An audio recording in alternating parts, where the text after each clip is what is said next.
Alright everyone, welcome back to another video. Last time we left off with Aachen surrenders, talking about the fall of the city of Aachen in Germany, and how the defenders did not reply to the United States surrender terms, so they had to go in with the second option. We're now on to A German Town is Punished. October 20th, 1944. Only a shell is left. The German town of Aachen, formerly with a population of 165,000 people, was completely pulverized by Allied dive bombers and artillery before the main Nazi defenders withdrew, leaving only a small garrison to resist. Many civilians picked their way through the battle lines to safety rather than submit to the pounding given the SS garrison. Yeah, so obviously, as we can see, the city is pretty heavily hit. The Allies are trying to bomb the defenders out of position, and it is unfortunate all the civilian casualties that probably happened from this, but it is war, and that's what this kind of happens. You can see the picture actually had a little bit of a defect when they printed it in here.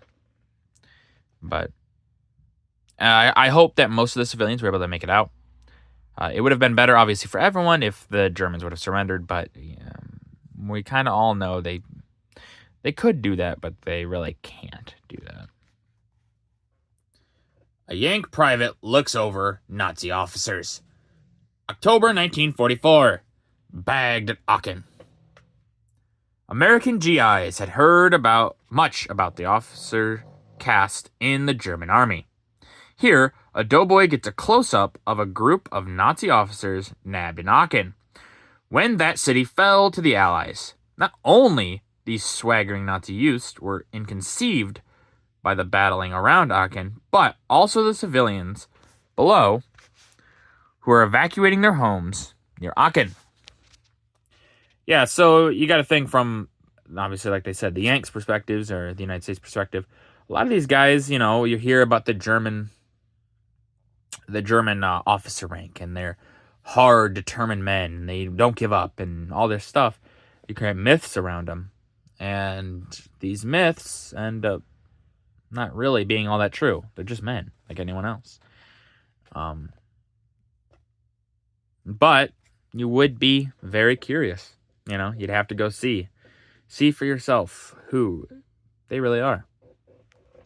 And yes, I'm glad. I hope many civilians, like they said, were able to evacuate, get away from the bombings, things like that. How many really did? Who's to say? They're not giving numbers here, but still.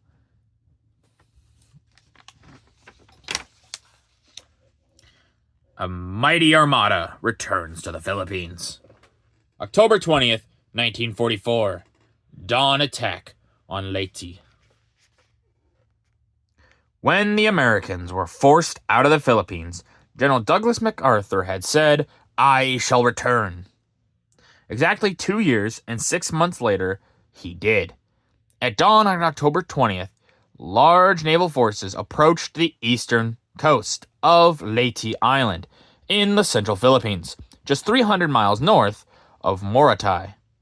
The fleet is shown here just before the major amphibious operation was launched. At one stroke, the Japanese in the Philippines were split into two forces.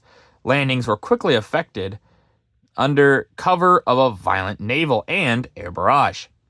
The troops and heavy armor pushed inland against light resistance and rapidly gained control of the coastal road and seized the town of Tacloban. But the campaign lasted 2 months before the Japanese were finally defeated in Leyte. The price, 11,217 American casualties, as against 113,231 Japanese casualties. Yeah, it's nice that they actually put the price of a lot of this stuff into perspective, both for the Americans and the Japanese. We look at the numbers, and I believe it was Joseph Stalin. He said, one death is a tragedy, 1,000 deaths or 100 deaths is a statistic. It's something along those lines. And, they put the numbers in there to give you the idea, down to the single number of casualties. And yes, casualties are not all deaths. They are also men wounded and removed from combat. But even if you took, let's say, 60% of those as deaths, it's still a lot. But it's really hard to think, Think about all of the men that were lost for this island, for a war that should never happened. It shows that sometimes we fight, and really the people that start the fight, they don't even suffer. Not really. It's as they put, the 11,217 Americans or the 113,231 Japanese. Those are the men that suffer. And the civilians and all that. It's really unfortunate. Not without cost. October 1944. War's grim price. A victim of the initial assault on Leyte, an American casualty, is carried in a makeshift litter by his buddies. He was caught on the fierce Japanese fire that swept on the beach during the first landings, and landing craft may still be seen speeding shoreward from units of the task force in the background. One litter bearer looks fearfully inland. So you can see back there is what they're talking about. We got more landing craft. We can see these men carrying their buddy. And that's the guy that's staring fearfully inland. And that's, once again, like I said, multiple deaths. We kind of just look at it as a statistic. Oh, well, all these men were casualties of war. Or, oh, all these men died. Or things like that. But, all of these men were sons. They were maybe brothers, maybe even husbands. And so while we do kind of just look at it as, oh, well, it was just a statistic, these were people, and their lives mattered. And it really is a grim price. Sometimes that price isn't worth paying, but in certain cases, the price is worth being paid, because if you don't fight for freedom, who will? Alligators crawl ashore at Leyte. October 21st, 1944.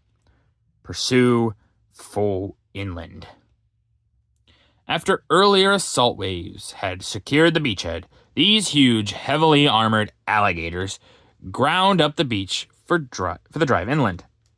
They added great power for the infantry forces battling the enemy to the interior. Large LSTs, their jaws gaping open, are in the background, as well as the Coast Guard and naval personnel who manned them. You can see a lot of the stuff that's talking about in the background there. Right there. Yeah, these alligators, as they put them, they give some good defense. They're not like they're not the best vehicle in the world, but they do provide more firepower, more defensive structuring, anything that can give you a small advantage. You're going to take that advantage because you got to get in. So they'll take that advantage. Obviously the big LSTs that they're talking about will deliver other vehicles or tanks or things like that. And you need all these if you're going to take Leyte Island. So they're doing their best. The Nazi crush Polish patriots. October 21st, 1944. Warsaw tragedy. On October 21st, the heroic defenders of Warsaw fired their last shots in the struggle to seize the city from the German troops in occupation.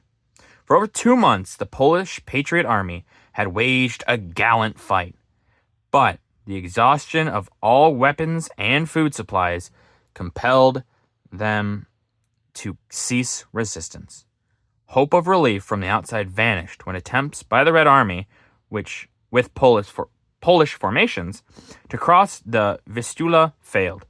The pictures here show left Some of the starving Warsaw civilians, after the rising, you can see they're just skin and bones. They barely have enough food to survive, if any.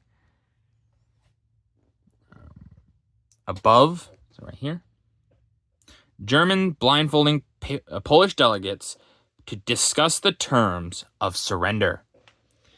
And at the right, a party of Polish patriots being marched away after the capitulation of the city was signed. Yeah, they're showing, obviously, some pretty awful things. The Germans are, obviously, as we know, they did some horrible things during this war. And we can probably guess where these men are being marched off to, sadly. This war, more so than many, it definitely has the darkest side. But with that, that's going to do it for this video. If you guys liked the video, leave a like. If you didn't, leave a comment. Tell me what I could improve on. I always appreciate your feedback. And as always, subscribe. It really does help out the channel. Thank you.